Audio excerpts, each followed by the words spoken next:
அனைவருக்கும் வணக்கம்.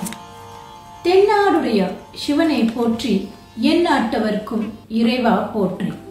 திருச்சிற்றம்பலம். திருவெம்பாவை பாடல் 13. இப்பாடலை பாடுவதன் மூலமாக சிவ தரிசனத்தை நாம் எளிதாக பெற முடியும் என்கின்றார் மாணிக்க வாசகர்.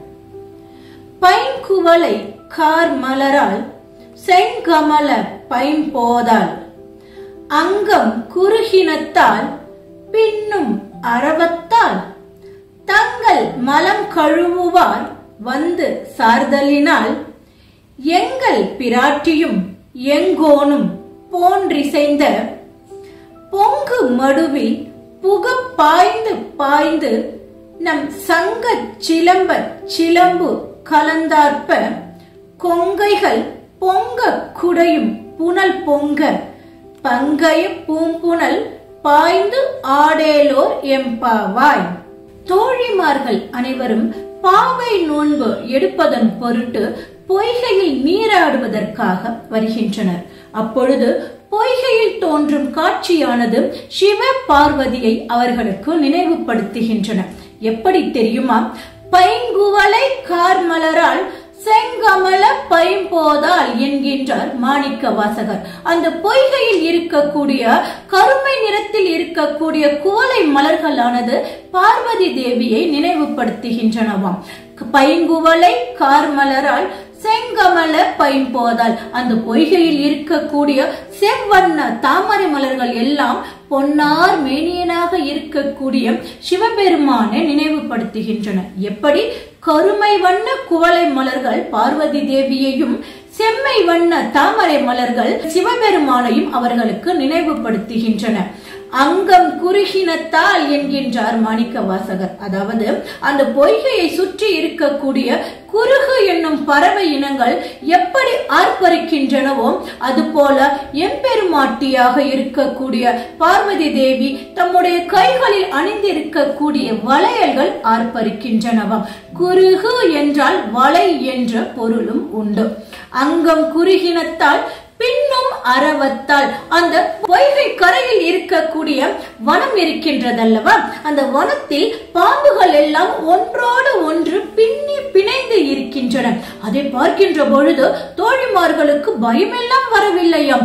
எப்படி சிவனும் பார்வதியும் ஓர் உடலில் இரு பாகங்களாக இருக்கின்றனரோ அதுபோல அவர்களுக்கு அந்த பாம்பினங்கள் காட்சி கொடுக்கின்றனவாம். அதைத்தான் அங்கம் குறுகினத்தால் பின்னும் அரவத்தால் தங்கள் மலம் கழுவுவார் வந்து சார்தலினால் அந்த பொய்கையில் நீராடுவதற்கு முனிவர்களும் ரிஷிகளும் கூட வருகை தந்து கொண்டிருக்கின்றனர். எதற்கு தெரியுமா? தங்களுடைய ஆணவம், கண்மம், மாயை என்ற மும்மலங்களையும் நீக்க வேண்டும் என்பதற்காக அவர்கள் நீராடும் பொருட்டு வந்து கொண்டிருக்கின்றனர். அதைத்தான் இங்கு தோழி சொல்கின்றால், தங்கள் மலம் கழுவுவார் வந்து சார்தலினால். குளித்தல் என்பது நம்முடைய புற அழுக்கை நீக்குவதற்காக நாம் செய்யக்கூடிய செயல். அதை இங்கு மாணிக்க வாசகர் எப்படி குளியில் நம்முடைய புற அழுக்கை நீக்குமோ அதுபோல இறை பக்தி என்பது நம்முடைய அக அழுக்கை நீக்கக்கூடியது. எனவேதான் முனிவர்களும் ரிஷிகளும் புற அழுக்கை நீக்கிக் கொள்வதோடு மட்டுமல்லாமல் எம்பெருமான் சிவபெருமானை நாடுவதன் மூலமாக அக அழுக்கையும் நீக்கிக் கொள்ளும் பொருட்டு படையெடுத்து வந்து கொண்டிருக்கின்றனராம். அதைத்தான் இங்கு சொல்கின்றார், தங்கள் மலம் கழுவுவார் வந்து சார்தலினால் எங்கள் பிராட்டியும் எங்கோனும் போன்றிசைந்த. எனவே அங்கு இருக்கக்கூடிய தோழிமார்களுக்கு அது பொய்கை போல தோன்றவில்லையாம். கைலாயம் போலவும் அங்கு சிவனும் பார்வதியும் இருப்பதும் போன்றவும் ஒரு தோற்றத்தை அவர்களுக்கு அந்த பொய்கையானது ஏற்படுத்துகின்றதாம். எங்கள் பிராட்டியும் எங்கோனும் போன்றிசைந்த.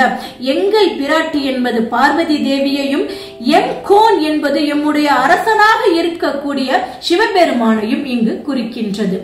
எங்கள் பிராட்டியும் எங்கோனும் போன்றிசைந்த பொங்கு மடுவில் புக பாய்ந்து பாய்ந்து. அந்த வெள்ளம் பொங்கி வந்து கொண்டிருக்கக்கூடிய அந்த பொய்கையில் நாங்கள் பாய்ந்து பாய்ந்து குடைந்து குடைந்து நீராடி கொண்டிருக்கின்றோம். எப்படி நீராடி கொண்டிருக்கின்றோம் தெரியுமா? நம் சங்கம் சிலம்ப சிலம்பு கலந்து ஆர்ப்ப. நம்முடைய கைகளில் அணிந்திருக்கக்கூடிய சங்கு வளையல்கள் எல்லாம் இறைவனை வழிபட வேண்டும். எம்பெருமானாகிய சிவபெருமானை வழிபட வேண்டும், சீக்கிரம் நீராடிவிட்டு வாருங்கள் என்று அந்த சங்கு வளையல்கள் எல்லாம் ஆர்ப்பரித்துக் கொண்டிருக்கின்றனவாம்.